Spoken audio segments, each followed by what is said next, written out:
ओम देवकी नंदनाय विद्महे वासुदेवाय धीमहि तन्नो कृष्ण प्रचोदयात्। नमस्कार, स्वागत है आपका आचार्य वाणी में। ये गायत्री जो मैंने अभी पढ़ी, इसको कहा जाता है कृष्ण गायत्री। यदि जीवन में आपके थोड़ी सी निष्क्रियता आ गई है, सक्रियता कम हो गई है, थोड़ा सा मन में स्वार्थ उत्पन्न हो गया है और साथ साथ मोह बहुत ज़्यादा उत्पन्न हो गया है, मोह बहुत ज़्यादा हो गया है, तो ऐसे में जीवन में विजय प्राप्त करने के निमित्त, स्वार्थ को दूर करने के निमित्त, मोह को समाप्त करने के निमित्त, साथ साथ जीवन में सरलता और सुंदरता उदय करने के निमित्त, स्वभाव की सुंदरता प्राप्त करने के निमित्त इस गायत्री का उपयोग करके देखें। बड़ा कल्याणकारी मंत्र है, इसके द्वारा आपको लाभ प्राप्ति के योग बनेंगे। तो मंत्र एक बार पुनः सुन लें। ओम देवकी नंदनाय विद्महे। इस प्रकार से जो मंत्र है, ये बहुत सुंदर मंत्र है, पूरा नोट कर सकते हैं आप। ओम देवकी नंदनाय विद्महे वासुदेवाय धीमहि तन्नो कृष्ण प्रचोदयात्। तो ये मंत्र से कल्याण के योग बन सकते हैं। आज हम आपके समक्ष उपस्थित हैं आपके लिए कुंभ राशि वालों के लिए कैसा बन रहा है ग्रहों का योगायोग। कुंभ राशि वालों के लिए जो 1 जून से लेकर जो आरंभ का समय है जून का, आने वाला सप्ताह कैसा रहेगा, आने वाले 10 दिन आपके साथ क्या कुछ होने के योग हैं, वो सब आपको समझ लेना चाहिए। देखिए, ग्रहों के दृष्टिकोण से ये समय आपके लिए बहुत अनुकूल रह सकता है। मोस्टली जो आप देखें हम समय, तो आज काफ़ी समय आपके लिए अनुकूल रहेगा, पॉजिटिव चेंजेस वाला रहेगा। आप बहुत सारे महत्वपूर्ण कार्य करने की तरफ अग्रसित हो सकते हैं और लाभ की स्थिति बना सकते हैं। लेकिन ध्यान रखिएगा, देखिए मंगल और शुक्र का योग जो चल रहा है ना, 6ठे भाव में है और वो आपके मन में थोड़ी तामसिकता भी उदय करता दिखाई दे रहा है और उस तामसिकता को ही आप सत्य रास्ता मान सकते हैं। छुट्टियों के दिन चल रहे हैं, ऐसे में बच्चों की जिनकी राशि है उनको भी थोड़ा ध्यान रखते हुए कार्य करने की ज़रूरत है। लेकिन समय अनुकूल है, अच्छा है। अब आप पॉजिटिव तरफ यूज़ करें, नेगेटिव तरफ यूज़ करें, केवल आनंद भाव से यूज़ करें, वो आपके ऊपर दिखाई देता है। तो हम आपको बताने जा रहे हैं समय अनुकूल है भक्त के लिए, अनुसार से कैसा रहेगा आपके लिए दिन पर दिन समय, वो भी नोट कर सकते हैं आप।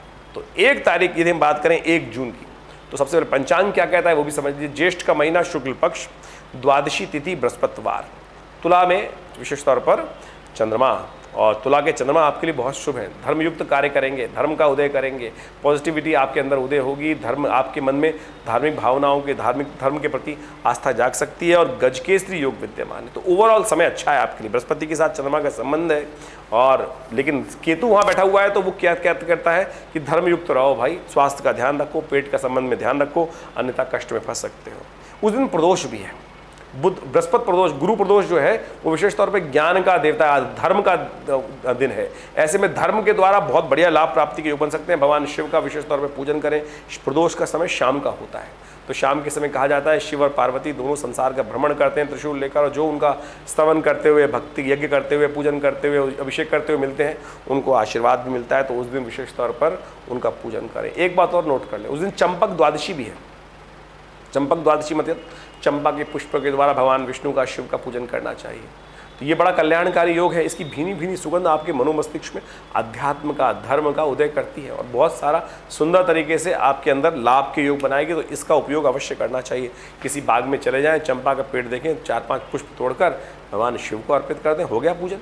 तो इसके द्वारा ही लाभ प्राप्त हो सकता है। कोई बहुत बड़ी साधना तप करने की ज़रूरत नहीं है, तो साधारण मार्ग समझ लें।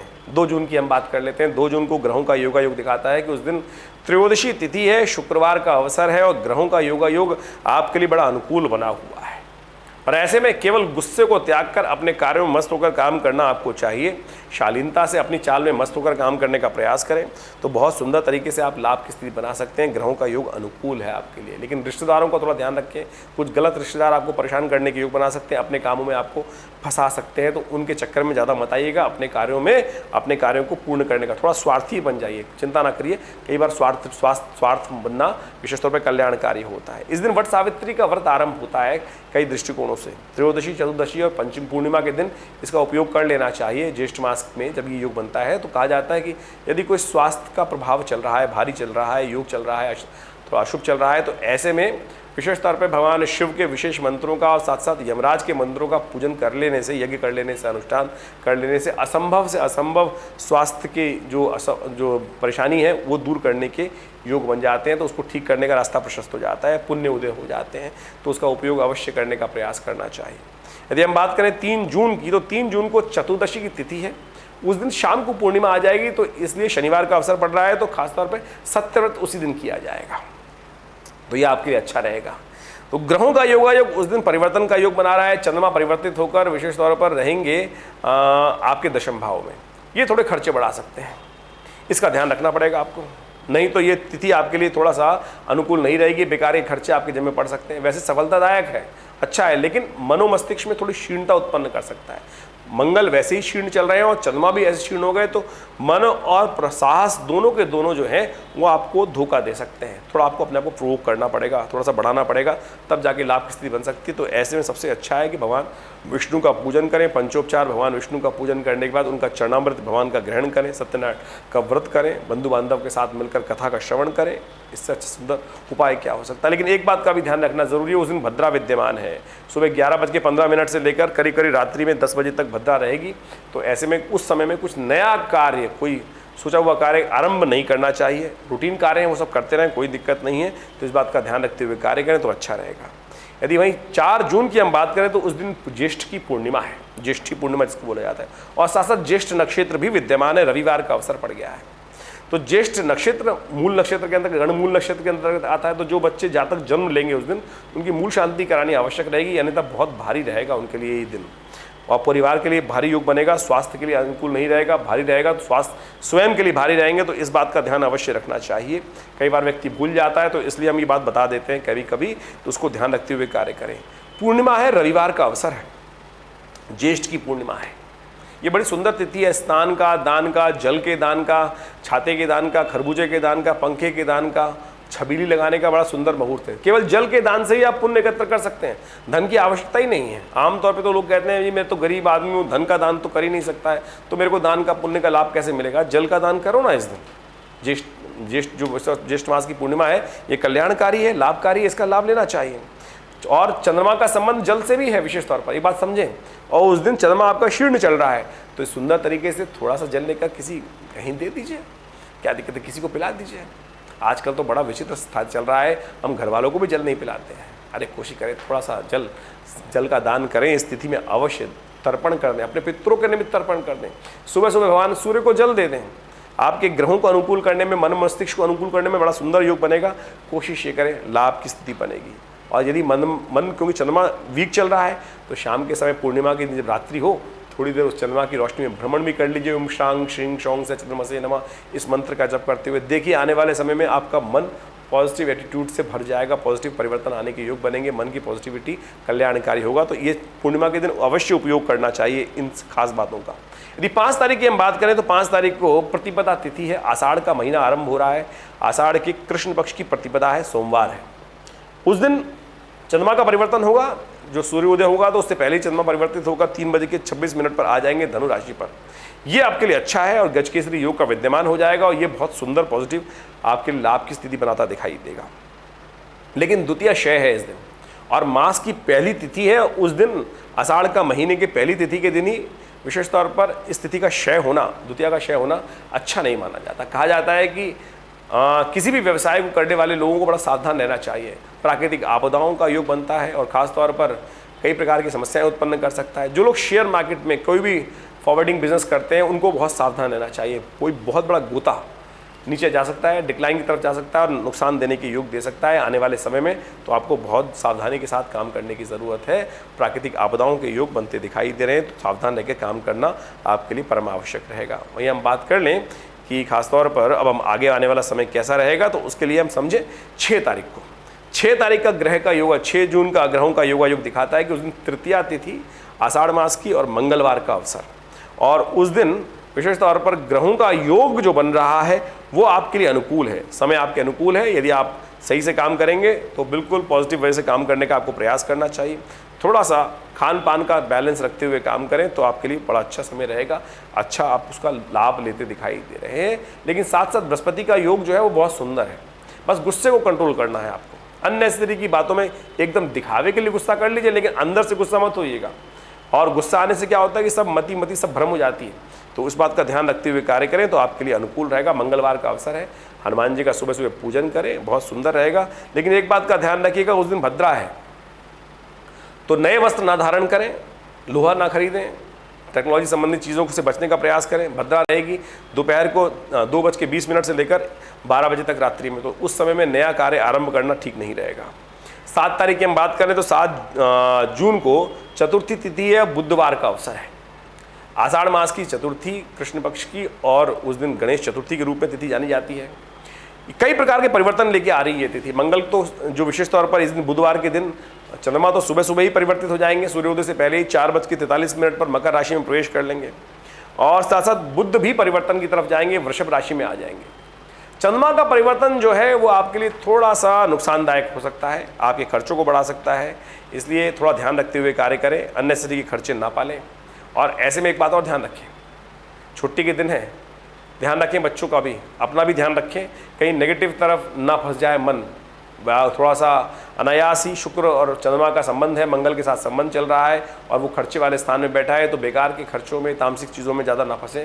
किसी प्रकार का गलत तरफ रुझान आपको जुर्माना भी करा सकता है, नुकसान भी करा सकता है, स्वास्थ्य के संबंध में भी समस्या दे सकता है। तो ये सब बातें ध्यान रखते हुए आपको काम करने की ज़रूरत है। इस बात का ध्यान रखते हुए बहुत सावधानी से चलें। गणेश जी का ध्यान करें, गणेश जी बुद्धि के देवता हैं। उस दिन गणेश चतुर्थी भी है साथ साथ, और बुधवार भी है, तो कोशिश करें सुबह सुबह गणेश जी के निमित्त उनको अच्छे से पूजन करें, पंचोपचार दिया दिखाएं, उनकी आरती उतारें, ओम गंगणाधिपतये नमः इस मंत्र का जप करें, दूर्वा उन्हें अर्पित कर दें, घास अच्छी से तोड़ें, दूर्वा अंकुर जो 3 ऊपर की डाल होती है वो तोड़कर गणेश दूर्वा, देसी दूर्वा की, वो ओम गंगणाधिपतये नमः, ओम गंगणाधिपतये नमः 5 दूर्वा उन्हें अर्पित करें, बड़े शुभ होगा, कष्ट दूर करने के योग बनेंगे। 8 तारीख की हम बात करें तो 8 जून को जो पंचमी तिथि है, बृहस्पतिवार का अवसर है, और जो ये आषाढ़ी पंचमी है, विशेष तौर पर क्या कहती है वो भी समझ लें आप। ग्रहों का योगायोग दिखाता है कि आपके लिए आज भी खर्चे विद्यमान रहेंगे, खर्चे आपको परेशान करने के योग बनाते दिखाई देंगे, तो इसलिए अपनी जेब को देखते हुए, अपनी सीमाओं को पहचानते हुए खर्च करने का प्रयास करें। पहले से प्लानिंग बना लें, बेकार के खर्चे ना करें, अननेसेसरी की चीज़ें ऐसे जिन पर ज़रूरत ही नहीं है उनको सोचते हुए रोकने का प्रयास करेंगे, तब जाके खर्चे रुकेंगे, नहीं तो आपको कुछ कष्ट देने के योग बन सकते हैं। गाड़ी वाड़ी समझाते वक्त, हर चीज़ का काम करते वक्त, कोई भी कागज भरते हुए, फॉर्म भरते हुए, नियम का पालन करते हुए, मन में बुद्धि को ध्यान रखते हुए कार्य करने का आपको प्रयास करना चाहिए। अच्छे से किसी ज्ञान युक्त व्यक्ति का सानिध्य लेने, गुरु व्यक्ति का सानिध्य लेते हुए कार्य करने का प्रयास करना चाहिए, वो आपके लिए बहुत उपयोगी रहेगा, उससे आपको नुकसान होने से बच सकते हैं आप। ऐसे में बुध का जो परिवर्तन है वो आपके लिए अनुकूल है, आपकी मैनेजिंग कैपेसिटी में काफ़ी ज़्यादा परिवर्तन आप दे सकते हैं। 2 दिन पहले जो आपको चीज़ों को मैनेज करने में दिक्कत आ रही थी, लेकिन अब मैनेजिंग कैपेसिटी आपकी काफ़ी इंप्रूव होती दिखाई देगी आपको, कि आपको लगेगा कि आपकी मैनेजिंग स्किल्स अच्छे से इंप्रूव दे रही हैं, और वो आपको अच्छा वातावरण बना सकती है। ऐसे में आपके लिए अच्छा ये रहेगा कि आप पीले रंग के वस्त्र कोई रखें अपने पास, हल्दी का तिलक लगा लें, केले का पूजन कर लें, केले का दान कर दें, ये सब चीज़ें अच्छी रहेंगी आपके लिए। 9 तारीख की यदि हम बात करें तो उस दिन शुक्रवार है, षष्ठी तिथि है, आषाढ़ की षष्ठी तिथि, और ग्रहों का परिवर्तन का योग है, और ये परिवर्तन आपके लिए बहुत अनुकूल रहने वाला है। ये आपको लाभ देने की स्थिति बनाएगा, और खासतौर पे आगे बढ़ने की स्थिति बनाएगा। आपका मन, आपकी मैनेजिंग कैपेसिटी सब ऑर्गेनाइज रहेंगी, चाहे घर की स्थिति को मैनेज करना है, चाहे बाहर की स्थिति को मैनेज करना है, या किसी बाहर के व्यक्ति को मैनेज करना है, बहुत अच्छे से आपको आ जाएगा। जो आपको एक दिन पहले लग रहा था कि आपसे चीज़ें मैनेज नहीं हो रही हैं, और वो अब लगेगा कि आप चीज़ों को अच्छे से मैनेज करने के योग बना रहे हैं। तो कुंभ राशि वालों, आपके लिए ग्रहों की स्थिति पॉजिटिव होने के योग बनते दिखाई दे रहे हैं। इस दिन आप इसको उपयोग करने का अवश्य प्रयास करना चाहिए। गऊ का पूजन करना, गाय को रोटी देना, यह आपके लिए सबसे श्रेष्ठ उपाय है, इसको करने का प्रयास करें। खट्टी चीज़ों का दान करें, यह आपके लिए अच्छा रहेगा। वहीं 10 तारीख की यदि हम बात करें तो 10 जून को ग्रहों का योगायोग दिखाता है कि उस दिन सप्तमी है पंचांग के अनुसार से, और साथ साथ शनिवार का अवसर पड़ रहा है। कालाष्टमी रूप से इस तिथि को जाना जाता है। भगवान शिव का और काली माँ का पूजन करना सबसे कल्याणकारी होता है। ग्रहों का योगायोग आपके लिए बहुत पॉजिटिव दिखाई दे रहा है, और ये सब आपके लिए कल्याणकारी हो सकता है। इष्ट मित्रों से आपको बहुत लाभ प्राप्ति के योग बन सकते हैं, और साथ साथ आपको थोड़ी हिम्मत करने की आवश्यकता है। ग्रह बिल्कुल अनुकूल है, आपकी पॉजिटिव थिंकिंग भी बिल्कुल ठीक दिखाई दे रही है, उसका अनुरूप आपको प्राप्त हो सकता है। ऐसे में कोशिश करें भगवान शिव और पार्वती का उनको ध्यान करें, सुबह सुबह शिव का अभिषेक कर लें। हो सके तो थोड़ा दूध में थोड़ा काले तिल मिलाकर ओम नमः शिवाय का जप करते हुए यदि भगवान शिव का अभिषेक कर लेंगे तो आपके बहुत ग्रह जो है थोड़े बहुत जो खराब चल रहे हैं, शुक्र और चंद्रमा, शुक्र और मंगल, वो भी अनुकूल हो जाएंगे, उनका परिवर्तन का लाभ आपको प्राप्त हो सकता है। ये आपके लिए बहुत सुंदर उपाय हमने शास्त्र के अनुसार से बताए हैं।